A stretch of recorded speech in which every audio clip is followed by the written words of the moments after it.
नमस्कार बच्चों, आज हम कक्षा 10 विषय गणित प्रश्नावली 4.3 के सवालों को हल करेंगे। आइए देखते हैं। तो देखिए बच्चों, हमारा पहला सवाल क्या है इसमें कि निम्न द्विघात समीकरणों के मूलों की प्रकृति ज्ञात कीजिए। यदि मूलों का अस्तित्व हो तो उन्हें ज्ञात कीजिए। इसमें 3 सवाल हैं, आइए देखते हैं एक एक करके। तो बच्चों, मूलों की प्रकृति ज्ञात करने से पहले हम जान लेते हैं कि मूलों की प्रकृति आखिर क्या होती है। इसमें मूलों की प्रकृति ज्ञात करनी थी, तो ये प्रकृति क्या होती है। जैसे मान लीजिए कोई द्विघाती समीकरण है ax² plus bx plus c, तो देखिए बराबर 0। अब इसके लिए यहाँ पे मूलों को निकालने के लिए एक द्विघाती सूत्र काम में आता है। वह द्विघाती सूत्र क्या होता है बच्चों, देखिए x बराबर minus b plus minus b² minus 4ac और अंडर रूट में, और नीचे होता है 2a। यहाँ पे a जो है वो x² का गुणांक है, b x का गुणांक है, c अचर पद है यहाँ पे। अब देखिए इसको क्या बोला जाता है, द्विघाती सूत्र। क्या बोलते हैं इसको बच्चों, द्विघाती सूत्र, या इसको श्रीधराचार्य विधि भी बोल देते हैं। इस सूत्र से किसी द्विघाती समीकरण का हल निकालना है, मूल निकालने हैं, तो वो क्या कहलाती है, श्रीधराचार्य विधि, यानी को द्विघाती सूत्र भी कह सकते हैं और श्रीधराचार्य विधि भी कह सकते हैं। अब देखिए मूलों की प्रकृति निकालने के लिए यहाँ पे देखिए ये वाला जो भाग है b² minus 4ac, b² minus 4ac वाला जो भाग है, इसको हम कैपिटल D से प्रदर्शित करते हैं। d बराबर b² माइनस 4ac। तो हम यानी कि इस d को इंग्लिश में डिस्क्रिमिनेंट बोलते हैं, डिस्क्रिमिनेंट, जिसको हिंदी में विवेक्तर बोलते हैं या विवेचक। तो हम क्या करेंगे, मूलों की प्रकृति के लिए 3 कंडीशन होती हैं। पहली, यदि d का मान हमारा 0 से बड़ा आ सकता है। दूसरी स्थिति, d का मान 0 के बराबर भी आ सकता है। तीसरी स्थिति, इस d का मान 0 से छोटा भी आ सकता है। तो अब देखिए तीनों स्थितियों में क्या मतलब है। यदि इस d का मान, d का मतलब क्या है बच्चों, b² माइनस 4ac, तो यदि इसका मान d का 0 से बड़ा आता है तो वहाँ पे इसके मूल वास्तविक होंगे और अलग अलग होंगे। क्या होंगे, अलग अलग, वास्तविक और अलग अलग होंगे। दूसरी बात, यदि d का मान 0 के बराबर आ जाता है तो इसके मूल वास्तविक होंगे और समान होंगे।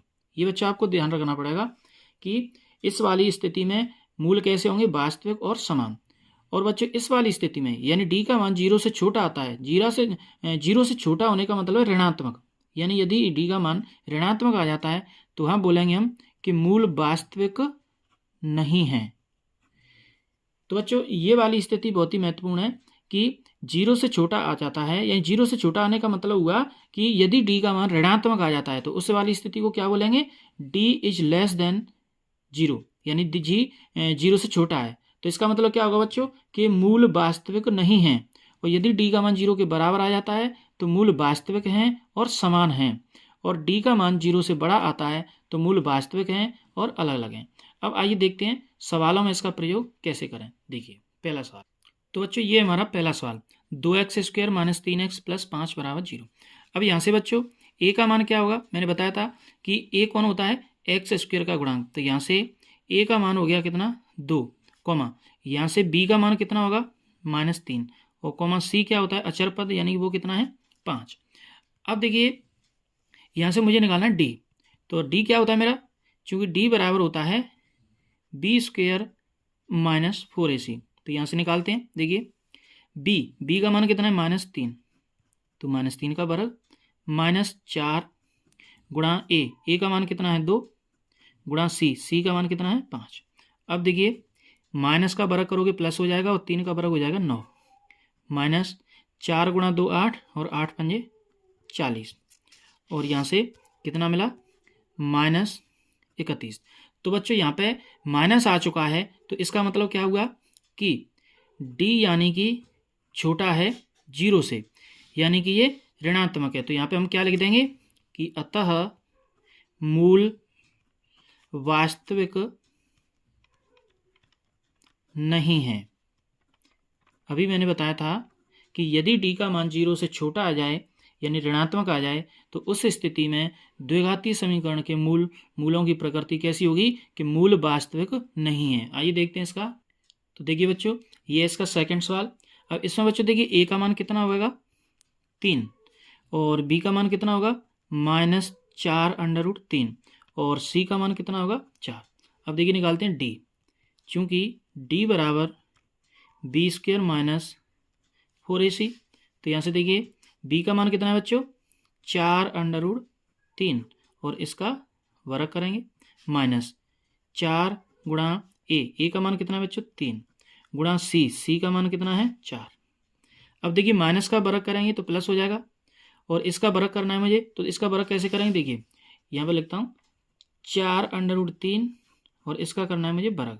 तो देखो 4√3 और गुणा 4√3, तो देखिए 4 का 4 से गुणा होगा कितना होगा 16। इस √3 का √3 से गुणा होगा कितना होगा 16 और 16 का 3 से गुणा होगा कितना होगा 48। तो बच्चों इसका वर्ग आया कितना 48 माइनस 4 का गुणा 3 से किया 4 × 3 = 12 और 12 × 4 = 48। तो देखो 48 में से 48 जाएगा तो कितना आया 0। तो बच्चों यहाँ पे डी का मान 0 आ गया। तो इस वाली स्थिति के लिए मैंने बताया था कि यदि डी का मान 0 के बराबर हो जाता है तो उस वाली स्थिति में मूल कैसे होते हैं वास्तविक होते हैं और समान होते हैं। तो यहाँ पे क्या लिखेंगे अतः समीकरण के मूल वास्तविक हैं व समान हैं। अब यदि ये समान हैं तो इनको हम ज्ञात भी करेंगे, क्योंकि उसने बोला था कि अस्तित्व में हो तो उन्हें ज्ञात कीजिए। तो देखिए अब ज्ञात किससे करेंगे हम द्विघाती सूत्र से। तो यहाँ पे लिखेंगे हम द्विघाती सूत्र को। तो द्विघाती सूत्र क्या होता है x बराबर -b ± b² - 4ac बटे 2a। अब देखिए बच्चों इसको मैं क्या कह सकता हूँ कि ये देखिए -b plus minus b² - 4ac को मैंने क्या बोला था d, तो यहाँ पे d कह दो और इसका अंडर और नीचे 2a। अब देखिए इसमें मान रख रहे हैं हम, देखो माइनस चिन्ह ये रखा है, ये b का मान रखेंगे सबसे पहले। तो b का मान कितना था 4√3 माइनस का, और ये मैंने रख दिया b का मान। अब प्लस माइनस, अब देखिए बच्चों d कितना आया था हमारा 0 और इस पे अंडर नीचे 2 गुणा a का मान कितना था बच्चों 3।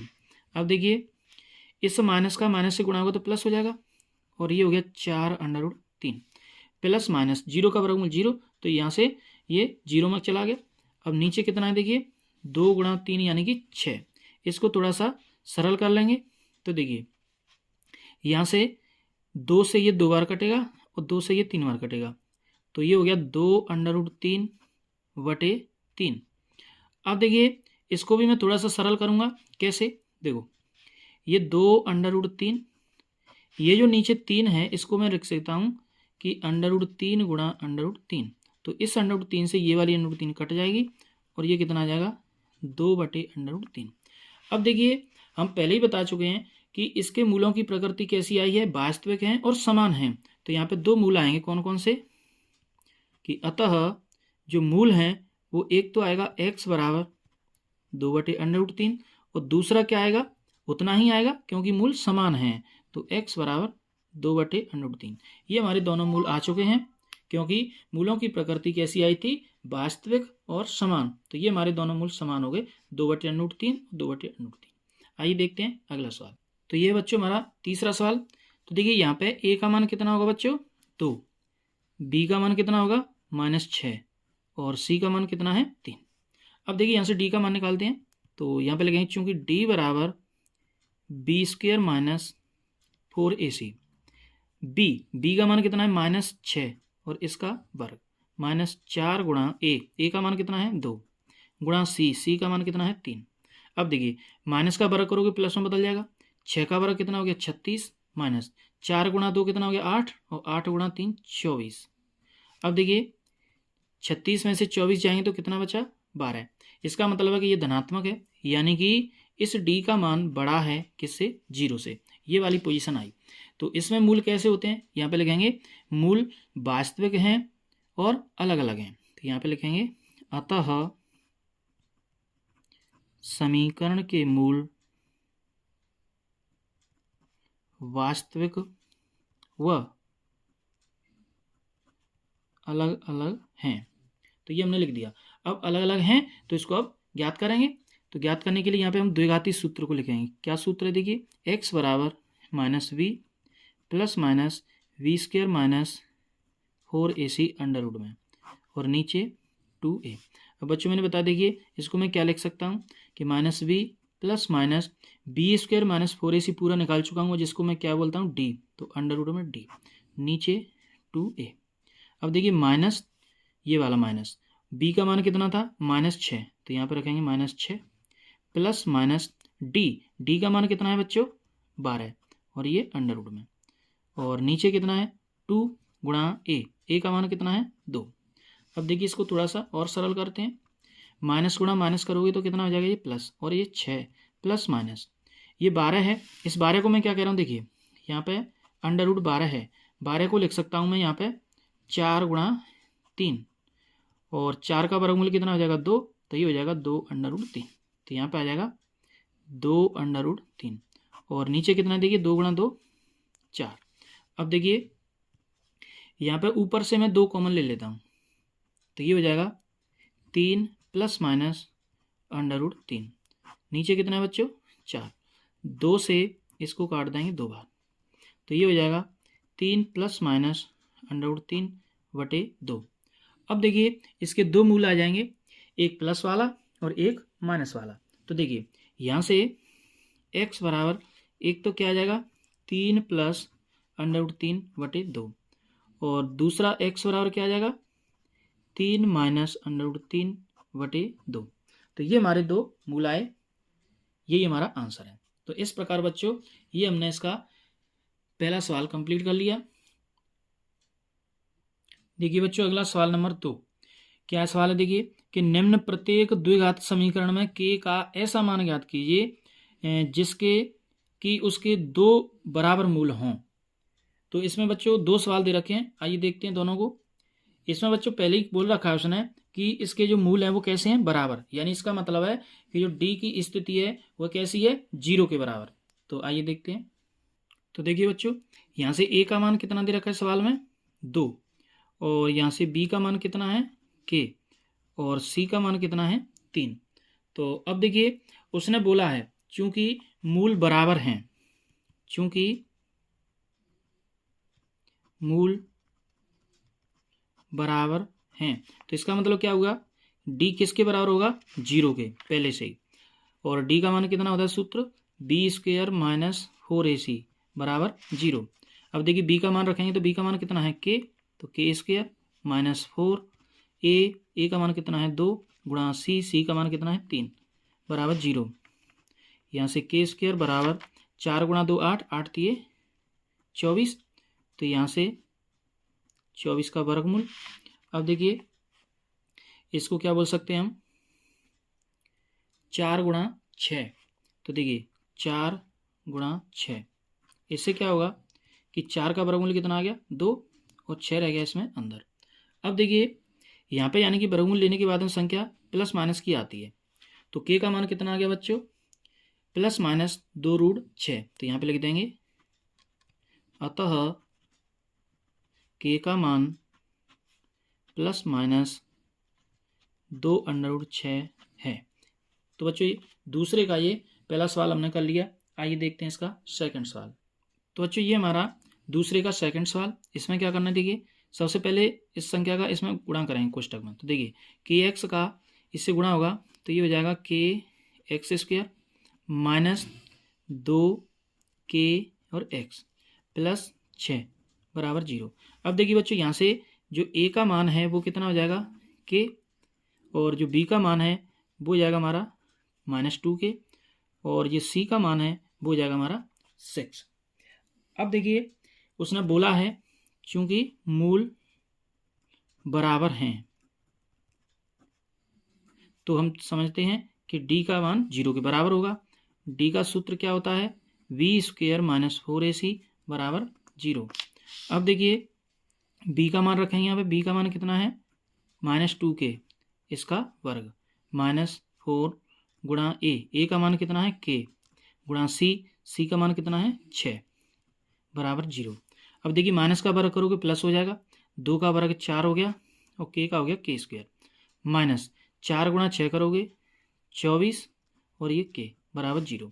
अब देखिए इसमें से मैं कॉमन ले लूँगा तो कितना आ रहा है 4k, यहाँ रह जाएगा k और यहाँ आ जाएगा 6 बराबर 0। तो यहाँ से मेरा 4k बराबर 0 या k माइनस 6 बराबर 0। तो यहाँ से k का मान क्या आया 0 और यहाँ से k का मान कितना आया 6। तो इस प्रकार बच्चों ये हमारे k के दो मान आए हैं यहाँ पे। लेकिन यहाँ पे k बराबर 0 संभव नहीं है, क्योंकि k बराबर 0 रख देंगे तो द्विघात समीकरण ही संभव नहीं हो पाएगी। इसलिए k का मान एक ही होगा, कौन सा 6। आइए इस बात को यहाँ पे लिख देते हैं। तो देखिए ये हमने लिखा कि यहाँ k बराबर 0 संभव नहीं है, क्योंकि k बराबर 0 रखने पर द्विघात समीकरण ही संभव नहीं है। इसलिए k बराबर कितना है 6, k का मान कितना आया 6। आइए देखते हैं अगला सवाल। देखिए बच्चों हमारा सवाल नंबर 3 क्या है कि क्या एक ऐसी आम की बगिया बनाना संभव है जिसकी लंबाई चौड़ाई से दुगनी हो और उसका क्षेत्रफल 800 वर्ग मीटर हो? यदि है तो उसकी लंबाई और चौड़ाई ज्ञात कीजिए। तो देखते हैं। तो देखिए बच्चों ऐसे सवाल हम पिछली वीडियो में सीख चुके हैं कि हम क्या माने इसमें। देखिए उसने बोला था कि एक ऐसी बगिया बनाना संभव है क्या जिसकी लंबाई चौड़ाई से, अब देखिए यहाँ पे से चिन्ह चौड़ाई के लिए आया है तो हम चौड़ाई को मानेंगे कि माना चौड़ाई x है और चौड़ाई से दुगनी कौन है लंबाई, तो लंबाई कितनी हो जाएगी 2x। तो यहाँ पे हम लिखेंगे, तो देखिए हमने लिखा यहाँ पे कि माना बगिया की चौड़ाई कितनी है x मीटर है, तब लंबाई कितनी होगी 2x, चौड़ाई से दुगनी यानी कि 2x मीटर होगी। अब देखिए बगिया का क्षेत्रफल, तो बगिया का क्षेत्रफल कितना दे रखा है बच्चों 800 वर्ग मीटर। अब देखिए बगिया का क्षेत्रफल कैसे निकलेगा, लंबाई गुणा चौड़ाई, लंबाई गुणा चौड़ाई बराबर कितना है 800। अब देखिए लंबाई कितनी है 2x गुणा चौड़ाई कितनी है x बराबर 800। अब देखिए ये हो गया 2x², तो 2 से मैं इसको काट दूंगा 400 बार, तो x² बराबर कितना आया 400, या मैं बोलूँगा कि x बराबर कितना आएगा 400 पे अंडर रूट, तो ये हो जाएगा ±20, यानी कि x के दो मान आ गए। अब लेकिन यहाँ पे मैं x का माइनस वाला मान नहीं लूँगा, केवल x बराबर क्या लूँगा प्लस वाला 20, तो x का मान आ गया 20 मीटर, यानी कि मेरी क्या आ गई चौड़ाई आ गई। तो यहाँ पे लिखूँगा अतः बगिया की चौड़ाई बराबर कितना आया 20 मीटर तथा लंबाई कितनी आ गई 2x, यानी कि 2 गुणा 20 बराबर 40 मीटर। तो बच्चों ये मेरी दोनों माप आ गई। उसने हमसे ये बोला था सवाल में कि क्या ऐसी बगिया बनाना संभव है, तो एक आंसर तुम्हारा ये आ गया कि हाँ। और कैसी बगिया बनेगी, तो उसने ये भी पूछा था कि हमसे कि उसकी लंबाई या चौड़ाई बताओ। तो बच्चों लंबाई कितनी आ गई उसकी 40 और चौड़ाई कितनी आ गई 20। तो अब इसको यहाँ पे हम लिखेंगे। देखिए तो बच्चों ये हमने लिख दिया कि यहाँ x का मान वास्तविक प्राप्त हुआ है, इसलिए ऐसी बगिया बनाना संभव है तथा इस बगिया की चौड़ाई 20 मीटर होगी व लंबाई 40 मीटर होगी। इस प्रकार बच्चों ये हमारा तीसरा सवाल कंप्लीट हो गया। आइए देखते हैं अगला सवाल। देखिए बच्चों सवाल नंबर 4 क्या है कि क्या निम्न स्थिति संभव है, यदि है तो उनकी वर्तमान आयु ज्ञात कीजिए। तो क्या स्थिति है, देखिए कि दो मित्रों की आयु का योग 20 वर्ष है और 4 वर्ष पूर्व उनकी आयु का गुणनफल 48 था। आइए देखते हैं इस स्थिति को। तो बच्चों सवाल में हमने दोनों मित्रों की आयु का योग दे रखा है कि दोनों मित्रों की आयु का योग कितना है 20। तो मैं क्या करूंगा इसमें कि एक मित्र की आयु को यदि x मान लूंगा तो दूसरे की कैसे निकलेगी, कुल योग में से पहले वाले की घटा देंगे तो दूसरे की आ जाएगी 20 माइनस x। अब देखिए इसको यहाँ पे लिखते हैं। तो देखिए बच्चों मैंने लिखा कि माना एक मित्र की वर्तमान आयु x वर्ष है, तब दूसरे मित्र की वर्तमान आयु कितनी होगी, टोटल यानी कितनी थी 20, तो 20 में से पहले वाली घटा दो तो 20 माइनस x वर्ष, ये दूसरे वाले की होगी। अब देखिए क्या हुआ कि दोनों मित्रों की जो 4 वर्ष पूर्व आयु थी उसका गुणनफल दे रखा उसने 48, तो हम इन दोनों की आयु को 4 वर्ष पूर्व निकालेंगे। देखिए तो 4 वर्ष पूर्व कैसे निकलेगी, यहाँ पे लिखूंगा मैं प्रश्नानुसार। प्रश्न आंसर। प्रश्न में क्या कह रहा है, 4 वर्ष पूर्व। तो देखिए पहले वाले को 4 वर्ष पूर्व ले जाओगे, 4 घटा दो। ऐसे ही इसको भी 4 वर्ष पूर्व ले जाओगे, इसमें से भी घटा दो। और इन दोनों की आयु का गुणनफल कितना था, 48। ये 4 वर्ष पूर्व की आयु निकाल दी मैंने और उनका गुणनफल सवाल में दे रखा है 48। अब इसको सॉल्व करते हैं थोड़ा सा। देखिए तो ये है x माइनस 4, 20 में से ये 4 निकल जाएंगे तो ये कितना बनेगा, 16 माइनस एक्स बराबर 48। अब देखिए इनका गुणा करना है, x का 16 से करेंगे तो 16x, x का x से करेंगे माइनस एक्स स्क्वायर, 4 का 16 से करेंगे 64, माइनस का माइनस से करेंगे प्लस, और 4 का x से करेंगे तो 4x बराबर 48। अब देखिए यहाँ से 16x और प्लस 4x कितने हो गए, 20x, और ये माइनस का एक्स स्क्वायर और माइनस का 64 बराबर 48। अब देखिए ये माइनस का एक्स स्क्वायर है, इसको मैं उधर ले जा रहा हूँ तो ये देखिए प्लस का हो गया, 20x को भी उधर ले जा रहा हूँ तो ये माइनस का हो गया, ये 64 उधर जाएगा तो ये प्लस का हो गया, ये 48 यहीं पे रखा है, इसको मैं कहीं नहीं ले जा रहा, एक साइड मैंने पूरी खाली कर दी तो उधर क्या रह जाएगा, 0। अब देखिए यहाँ से एक्स स्क्वायर माइनस 20x, 64 और ये जुड़ जाएंगे तो ये दोनों कितने हो जाएंगे, 64 और 48 112, तो ये हो जाएगा प्लस 112 बराबर 0। अब देखिए यहाँ से बच्चों मैं निकालूँ a का मान, तो a का मान कितना हो जाएगा 1, और b का मान कितना हो जाएगा -20, और बच्चों c का मान कितना हो जाएगा 112। अब देखिए यहाँ से यानी कि मैं निकालूंगा d, क्योंकि मूलों की प्रकृति का पता लगाना है पहले मुझे। तो देखिए तो यहाँ पे लिखूंगा मैं, चूंकि d बराबर वी स्क्वायर माइनस 4ac, तो यहाँ से देखिए b का मान कितना है मेरा -20, इसका वर्ग कर दो, माइनस 4 गुणा a का मान 1 गुणा c का मान 112। अब देखिए माइनस का वर्ग करोगे प्लस में बदल जाएगा, और 20 का वर्ग करोगे तो 400 हो जाएगा, माइनस 4 का इससे गुणा करोगे तो ये हो जाएगा 448। अब देखिए यहाँ पे क्या बचेगा, माइनस का 48। तो बच्चे यहाँ से पता चल रहा है कि जो d का मान है वो माइनस आ गया, इसका मतलब 0 से छोटा हो गया। और यहाँ पे क्या लिख दोगे कि मूल वास्तविक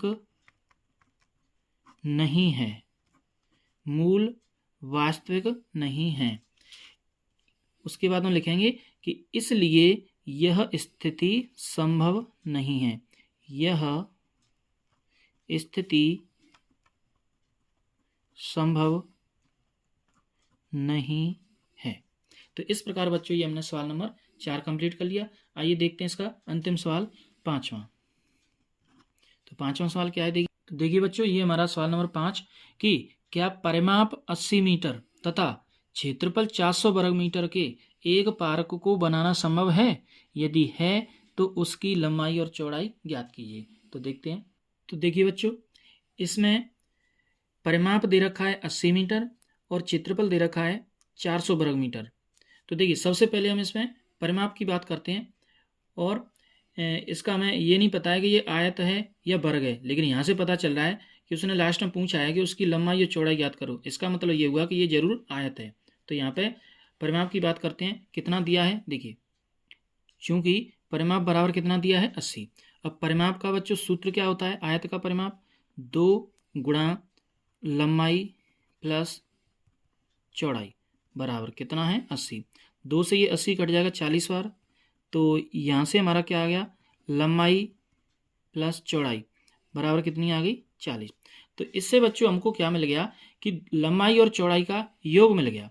तो यहाँ से अब मैं इसमें से क्या करूँगा, लंबाई को या चौड़ाई को एक को मैं मान लूँगा x, तो दूसरा मेरा निकल जाएगा 40 में से घटा के। तो मैं यहाँ मान लूँगा अब कि माना पार्क की चौड़ाई, माना पार्क की चौड़ाई x मीटर है, तब लंबाई कितनी आ जाएगी 40 माइनस एक्स। तो बच्चों अब मेरे पास लंबाई और चौड़ाई आ चुकी है। अब मैं जाऊँगा क्षेत्रफल पर, तो यहाँ पे लूँगा चूँकि क्षेत्रफल बराबर कितना दिया है बच्चों 400, और आयत का क्षेत्रफल क्या होता है, लंबाई गुणा चौड़ाई बराबर 400। अब देखिए लंबाई कितनी है 40 माइनस एक्स गुणा चौड़ाई कितनी मान ली है मैंने एक्स बराबर 400। अब देखिए एक्स का इसमें गुणा करेंगे तो ये हो जाएगा 40x और माइनस एक्स स्क्वायर बराबर 400। इन दोनों को उधर ले जाएंगे तो एक्स स्क्वायर को उधर लाएंगे ये प्लस का हो गया, 40x उधर जाएगा तो ये माइनस का हो गया और ये 400 यहीं पे रखा है बराबर हो गया 0। अब देखिए इसके करने हैं मुझे गुणनखंड, सॉरी इसको जांचना है। देखिए यहाँ से a का मान कितना हो जाएगा 1, b का मान कितना हो जाएगा -40 और c का मान हो गया 400। अब देखिए यहाँ से d निकालूंगा तो यहाँ पे लिखेंगे चूंकि d बराबर v² माइनस 4ac। तो देखिए यहाँ पे मान रखेंगे, देखिए b का मान रखूँगा कितना -40 तो इसका वर्ग -4 गुणा a का मान 1 गुणा c का मान 400। अब देखिए माइनस का वर्ग हो जाएगा प्लस और 40 का वर्ग कितना हो जाएगा 1600 माइनस 4 का गुणा 400 से करोगे तो ये भी कितना हो जाएगा 1600 और 1600 में से 1600 जाएगा तो क्या है 0। इसका मतलब हुआ कि d का मान क्या आ गया 0। तो यहाँ से हम क्या समझ पाए कि मूल वास्तविक हैं और बराबर हैं। तो यहाँ पे लिखेंगे हम क्योंकि यहाँ मूल वास्तविक हैं और समान हैं। अब देखिए समान हैं तो इनको यानी कि हम ज्ञात करेंगे। तो देखिए अब ज्ञात करने के लिए क्या लगाएंगे द्विघाती सूत्र। तो द्विघाती सूत्र क्या होता है, देखिए यहाँ पे लिखेंगे x बराबर -b plus minus v² minus 4ac बटे 2a। अब देखिए -b plus minus b² minus 4ac क्या था d, नीचे 2a minus b plus minus d का मान क्या आया 0 बटे 2a। अब यहाँ से देखिए प्लस माइनस 0 का कोई महत्व नहीं है तो क्या बचा केवल -b बटे 2a। तो यहाँ से x बराबर क्या आया माइनस और b का मान कितना था बच्चों -40 नीचे 2 और a का मान कितना था बच्चों 1। तो यहाँ से माइनस गुणा माइनस करोगे 40 हो जाएगा, नीचे क्या आया 2 तो बराबर कितना मिला हमको 20। तो यहाँ से यानी कि हमारा x का मान आ गया कितना 20। तो इसमें यानी कि पार्क की चौड़ाई कितनी आई 20। तो यहाँ पे लिखेंगे अतः पार्क की चौड़ाई कितनी हो गई x बराबर 20। अब देखिए इसकी लंबाई तथा लंबाई कैसे निकलेगी, टोटल कितना था लंबाई चौड़ाई 40 तो 40 में से मैं यानी कि x को घटा रहा था, यानी कि x मैंने क्या मानी थी चौड़ाई। अब मेरी चौड़ाई कितनी आ गई 20 तो ये लंबाई भी कितनी बची 20, ये भी 20 मीटर आई। तो इसका मतलब क्या हुआ कि पार्क बनाना तो संभव है लेकिन उसकी लंबाई चौड़ाई कैसी आ रही है वर्ग। तो यह पार्क कैसा होगा एक वर्ग होगा। तो यहाँ पे लिखेंगे तो ये हमने लिख दिया कि अतः पार्क बनाना संभव है तथा पार्क की लंबाई व चौड़ाई समान है, अर्थात यह पार्क एक वर्गाकार है। और लंबाई चौड़ाई कितनी आई है देखो, लंबाई भी 20 आई है और चौड़ाई भी 20 आई है। इस प्रकार बच्चों ये हमारी प्रश्नावली 4 कंप्लीट हो गई। बच्चों वीडियो पसंद आए तो वीडियो को लाइक करें, शेयर करें और चैनल को सब्सक्राइब करें।